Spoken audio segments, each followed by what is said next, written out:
Hey guys, human rights attorney Leigh Dundas here. I have some late breaking news from you right now. It is 1:30 East Coast time Saturday, the days after the election. I just got off the phone on a conference call with President Trump's campaign and their lawyers.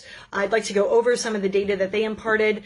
The first thing to know is media does not call elections, folks. I repeat, media does not call elections. Elections are done in a standard way that is set forth in our democratic process. And what Donald Trump wants the world to know at this point is this is no longer at this juncture a fight about a president or presidency. This is a fight about the very bedrock of our constitutional republic and the democratic process. You cannot have a free country if you cannot trust the electoral process in that country. If we have widespread voter fraud, we are no different than all of the banana republics across the world, third world countries, communist countries in which I do work.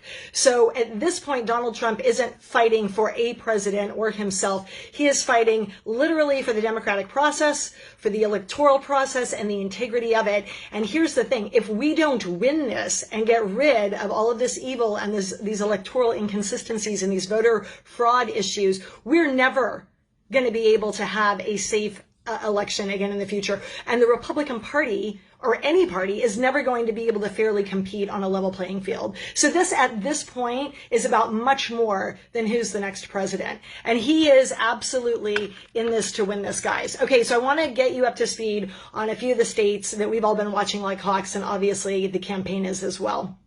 In Arizona, they have late ballots that are still dropping. They are uniformly breaking in favor of Trump, such that Biden's lead is down to about 20,000 when a few days ago it was 5 times that. They are going to continue to break in that direction, and if so, we should be good to go. If not, when it's within 1%, there's an automatic recount, as I understand it, and or a party can request a recount. Georgia is already going to a recount. The Secretary of State there, Brian Kemp, is a Republican. He is a sane guy. They have lots and lots of overseas and military ballots that are still outstanding, and it is likely going to be weeks, I repeat, weeks before Georgia can be properly tallied, which means nobody at this point should be calling the race. Also, they have evidence of illegal ballot harvesting in multiple counties in Georgia, and they believe the recount, they know the recount is going to shine a light on this, bring all of the fraud to the surface, to the surface, where the ballots that were not properly cast can be invalidated. And again, once they handle this, then we know how it's going to shake out, and it's going to shake out in Trump's favor. In Nevada, they have 58,000, if I did not misunderstand them, mail-in ballots that still haven't been counted, and 68,000 provisional ballots. There are literally thousands and thousands and thousands of voters who never should have voted in Nevada. Lawsuits have been filed. Clark County DA's office has been notified, as has William Barr and the Department of Justice. All of those investigations are being commenced. And again, once these inconsistencies, anomalies, and straight up election issues that never should have occurred have been handled, we have a close race there, but it's a doable thing.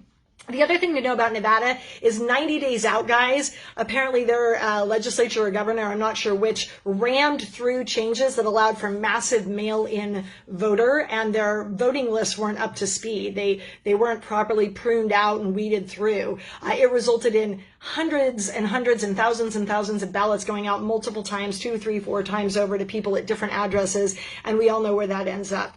Again, these are things that need to be cleaned up in future years. Pennsylvania, they have 80,000 mail-in votes and 105,000 provisional ballots still outstanding.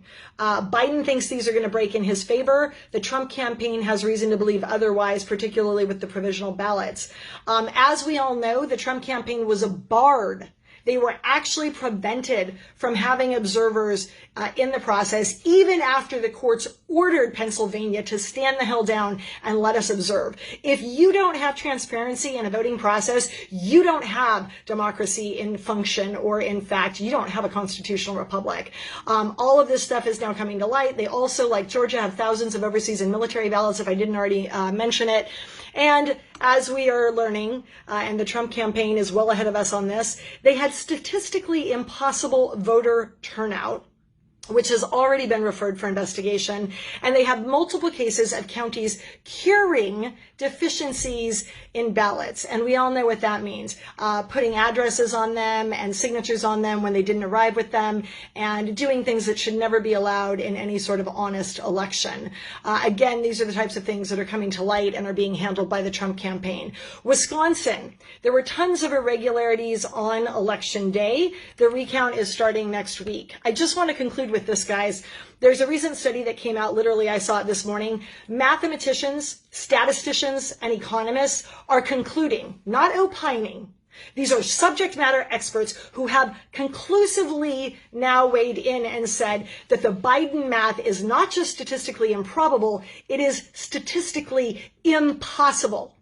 And I'm going to give you a couple of key quotes from this. The voter turnout in Wisconsin apparently annihilated the historical record of 66% by almost 30 percentage points. The odds of this occurring are 0.00000.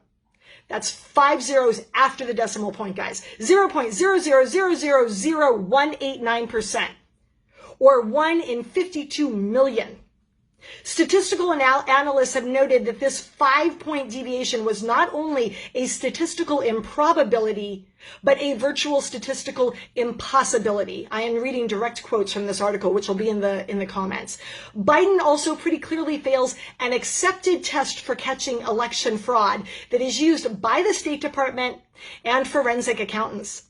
For what it's worth, I'm continuing to quote, there also happens to be a record number of 90-year-olds registered to vote in 1 year during a pandemic, more so than at any point in Pennsylvania history. Nothing suspicious there, right, guys?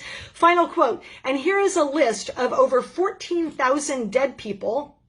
I repeat, here's a list of over 14,000 dead people who either voted in Wayne County, Detroit, or were registered to vote.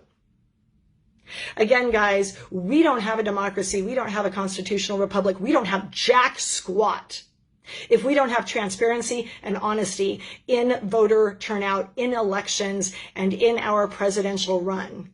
What we are fighting for right now isn't who the next damn president is. It is the very bedrock of our country. And if we lose this fight, we lose all.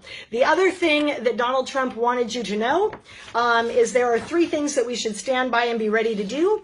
1, if you can possibly donate. I know we've all donated, but now is the time. DonaldTrump.com is where you can donate, guys. This is not a rallying cry for donation. This is just, obvious, guys. They're having to maintain thousands of attorneys at this point, and you need to get the attorneys paid to do this work. Secondly, if you notice any voter irregularity at all, or you hear of it at all, you should report it to the Trump folks, and that can happen at 1-800-895-4152. Again, that phone number is 1-800-895-4152.